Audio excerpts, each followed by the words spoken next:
Looking for a spring travel destination? Try the Tree Fort Music Fest coming to downtown Boise, Idaho, March 26th through the 30th. You can catch the full lineup of over 400 artists at treefortmusicfest.com/lineup. 5-day GA passes start at $366, but the prices are going up March 1, so grab them while you can. Other ticket types include front-of-the-line access, single-day full fest, main stage, single-day, and 4-day. Not to mention hotel packages and fort badges. Find your tickets now at treefortmusicfest.com/tickets. Spring is springing, which means we're going to start seeing our beloved desert tortoises emerge from their burrows very soon. So today on CityCast Las Vegas, we're revisiting an episode from last spring with wildlife biologist Beth Wolff. We'll talk about the do's and don'ts of what to do if you happen upon a desert tortoise and how to support our local tortoises every day. It's Monday, February 24th. I'm Sarah Lohman, and here's what Las Vegas is talking about.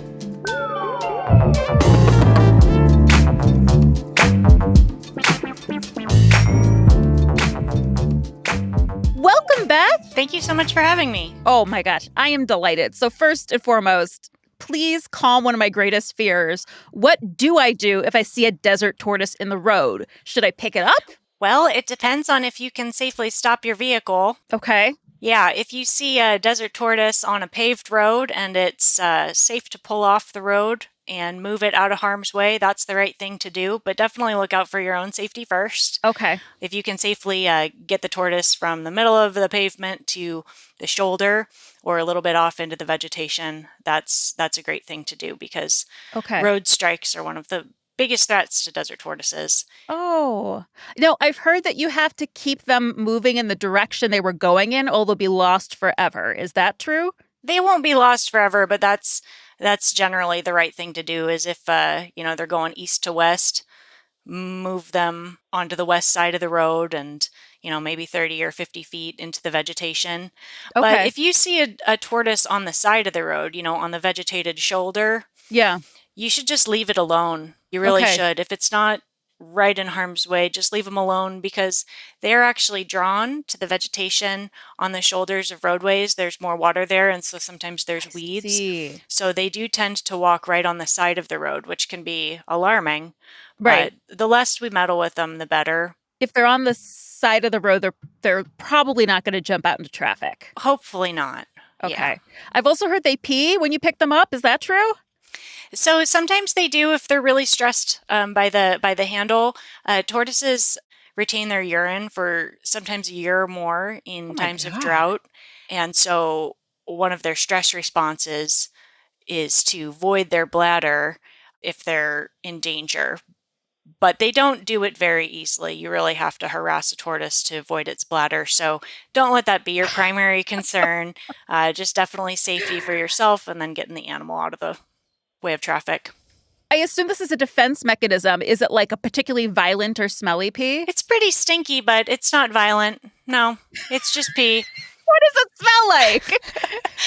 Honestly, I've only ever had a tortoise void on me once in moving lots of tortoises over the years. So it didn't strike me as particularly smelly, but it gets concentrated if they haven't had a drink in a long time. And so I would imagine it's stinkier the longer they go. You can tell you're easing a lot of my anxieties already. Don't worry about it. It won't ever happen to you.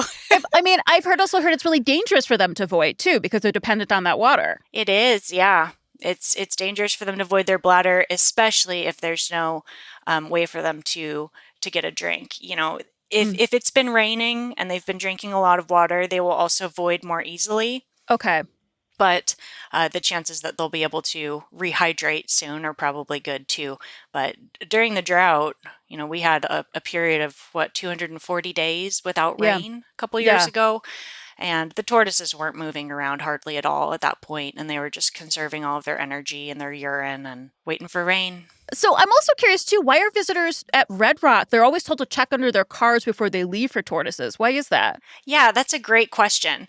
So tortoises come out of their burrows. They spend 90% of their lives underground in burrows where the temperature is more stable. But during the active season, which is coming up, they become active with the warmer weather. They cruise around in the morning, eating and catching up with their friends and just doing what tortoises do. And on their walkabout, as the day gets warmer, they will seek shade, to cool off. So the shade of a parked vehicle is the best looking shade. Okay, this is my last in my rapid fire tortoise truth v fiction. I've heard that some people apply to have desert tortoises come live in their backyards. Is that true? Really? Tell me more. Yeah, so tortoises are a popular pet throughout their range. And I was just looking at the Tortoise Group website recently. I think there's, 100,000 captive tortoises or more. And so they're popular pets, but they are very long-lived. And they breed very well in captivity. So there are plenty of tortoises born in captivity that will stay in captivity and live 80, 100 or more years. So if you want to adopt a tortoise, the best thing to do is probably to go to tortoisegroup.org. That is a nonprofit group that helps connect unhoused tortoises with houses that want tortoises. Yes. It is illegal to adopt a tortoise from the wild. All tortoises, Mojave Desert tortoises, captive and wild, are the property of the U.S. Fish and Wildlife Service, and we are just their caretakers, even if it was born and raised. Because it is a federally threatened species, you have to have permission to own one. Yeah. You can't just go find one on a dirt road out behind your subdivision and bring it home. I mean, it's technically illegal to own a desert tortoise, correct? They're not really in the pet trade. They're not in the pet trade. It's illegal to buy and sell desert tortoises, but you can adopt one legally. And that's essentially like a rescue tortoise. A tortoise needs to be rehomed for some reason. Okay. I mean, not really our pets. You're kind of like creating an environment for them. You're caretaking them. Yes, and you need to have an approved habitat for them. But you've got to consider these tortoises, they've been around for millions of years on this landscape. And it wasn't until relatively recently that they received federal protections. Yeah, I hadn't thought about that. If these tortoises are living a century, then it's very reasonable that someone picked one up legally in the 70s or 80s, and this tortoise is still knocking around and not suitable for re-release in the wild. Absolutely. Yes, and it used to be that people would bring home several tortoises and put them on their property and let them come and go, and they would breed there as well. And so the captive population of maybe their parents or their grandparents were collected from the wild back when it was legal. And then, they're passed down through the family. And a tortoise can have 14 babies. Wow. Okay. In a year. And then again the next year. And then the next year. The females can be reproductive for over 80 years. Well, I guess they're not so slow moving on everything. No, they are randy reptiles. So my producer just commented we should be putting tortoise care in our wills. And actually, my brother has a tortoise, not a desert tortoise, another like pet shop variety. And before he had met his wife and was unmarried, he wanted to designate me the recipient of his, the benefactor of his life insurance policy. But he called me and said he would only do it if I took care of his tortoise. Which is honestly part of the reason I didn't want him to get a tortoise in the first place, because he's older and I knew that I would end up taking care of that tortoise. Not my problem anymore. I've got a niece. That's her problem. Oh, great. She's agreed to care for the tortoise. I mean, she's 3, so no, not yet, but she will. I love it.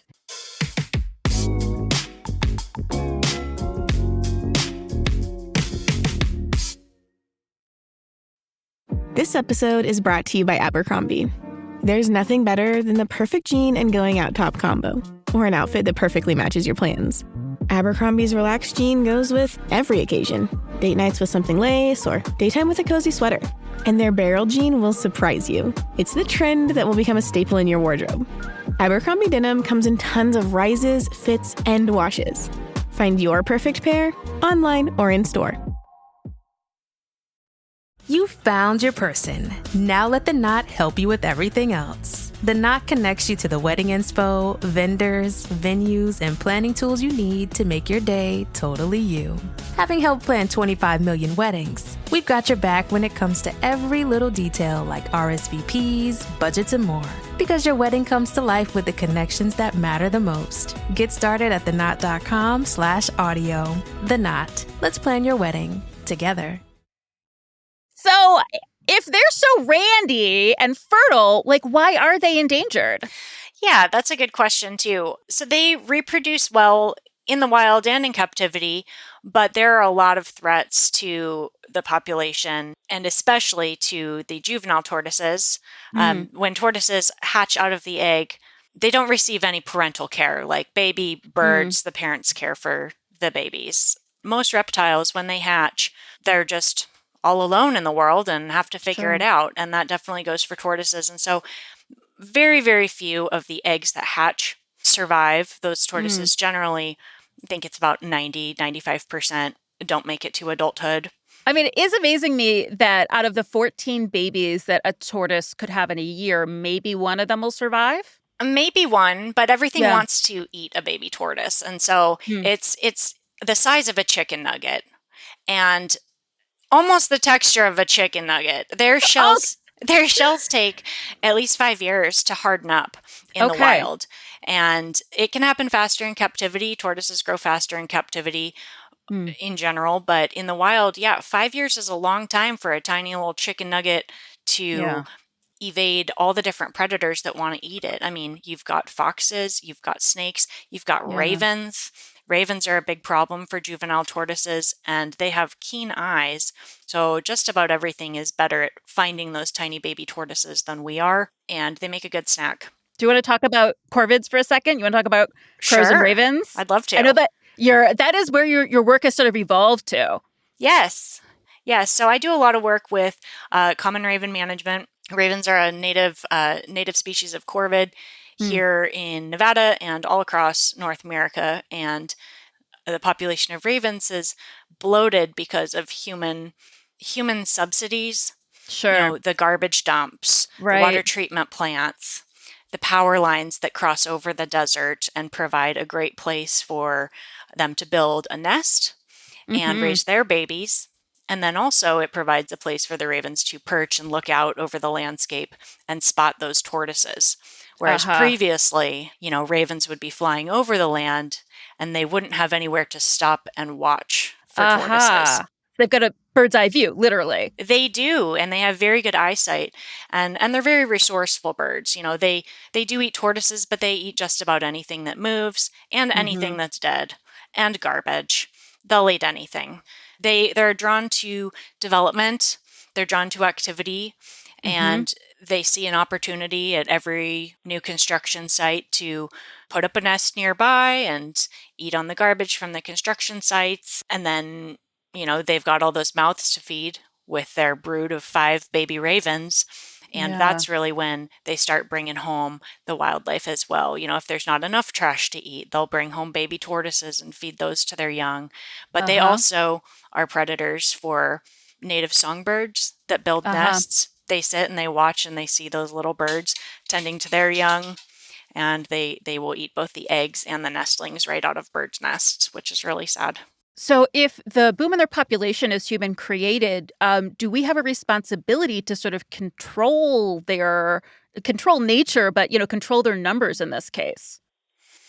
I mean, that's definitely an ethical question that we could talk about for a while. What is our responsibility, to mitigate their population growth? I think that we do have a responsibility to do what we can to try and keep things in balance, but ecology is very complicated, and you start, pulling on one string and it affects things over here. And, there's no perfect solution for keeping things in balance. We're far past that.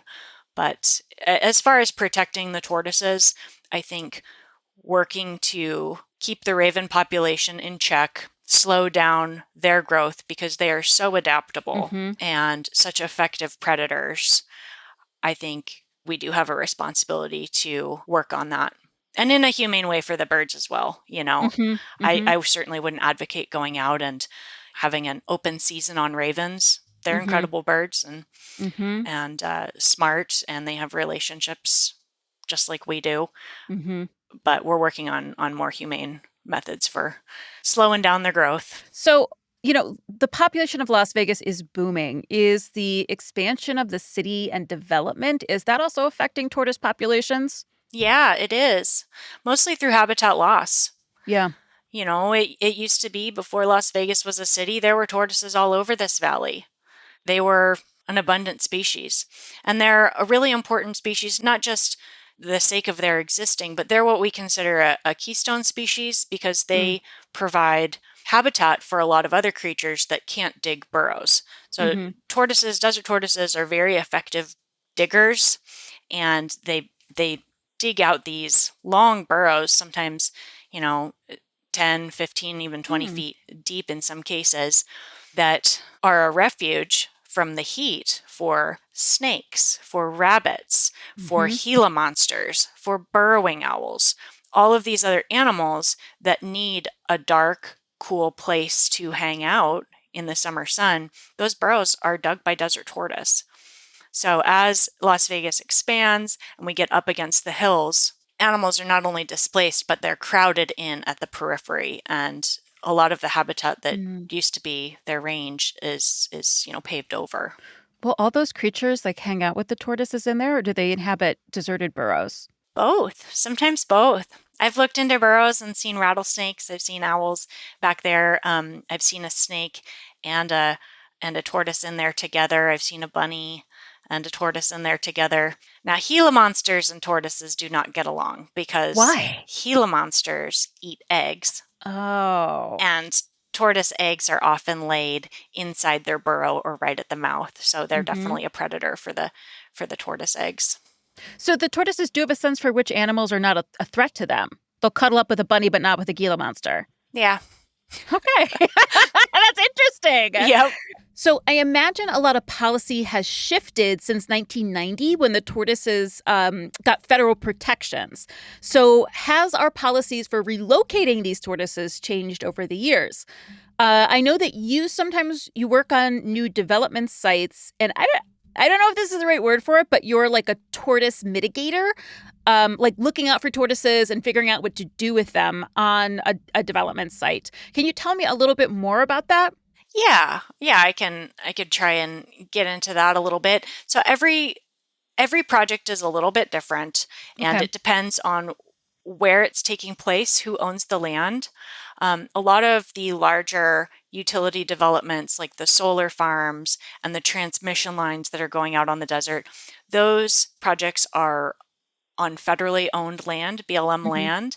And our public lands have some different rules for what a developer needs to do in order to stay in compliance for protecting wildlife. Those rules are negotiated project by project between the wildlife agencies and the project proponents. And what do you do if you find a tortoise and you're working on a site? What usually happens, and has that changed over time?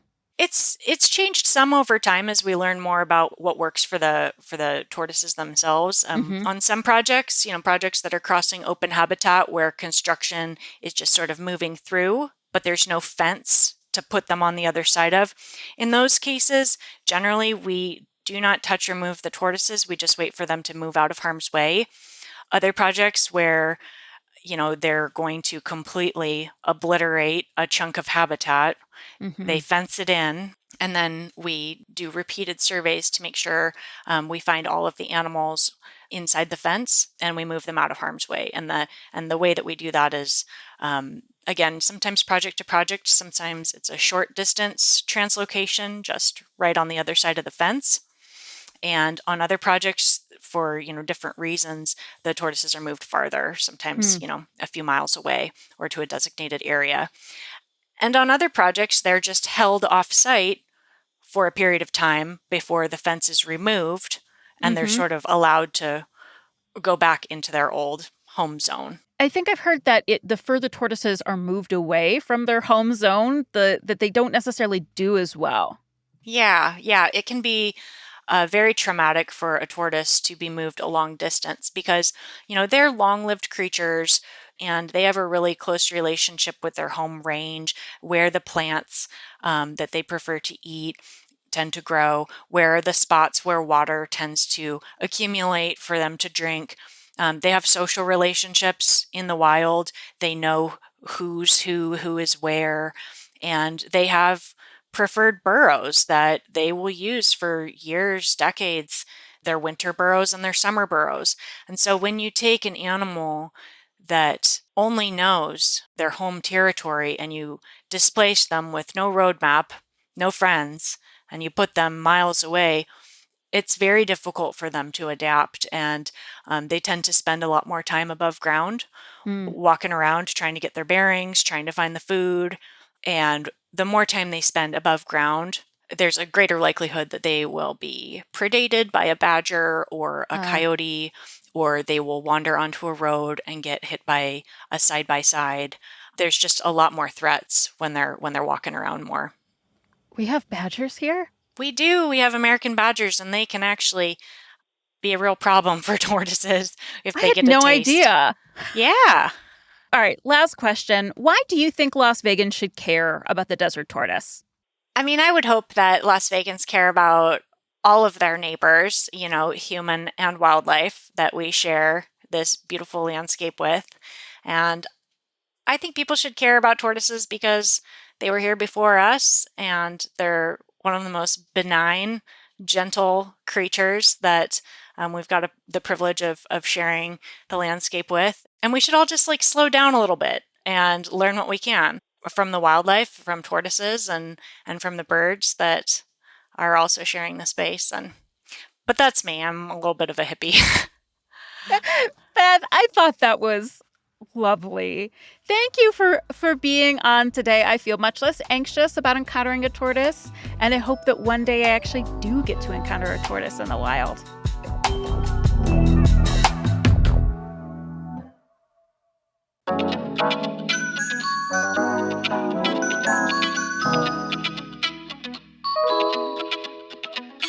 That's all for today here on CityCast Las Vegas. We'd love to hear your tortoise stories and questions. Reach out. Our email and phone number are in the show notes. And while you're at it, if you enjoyed the show, leave us a review. It helps other locals find us. We'll be back tomorrow morning with more news from around the city. Take care.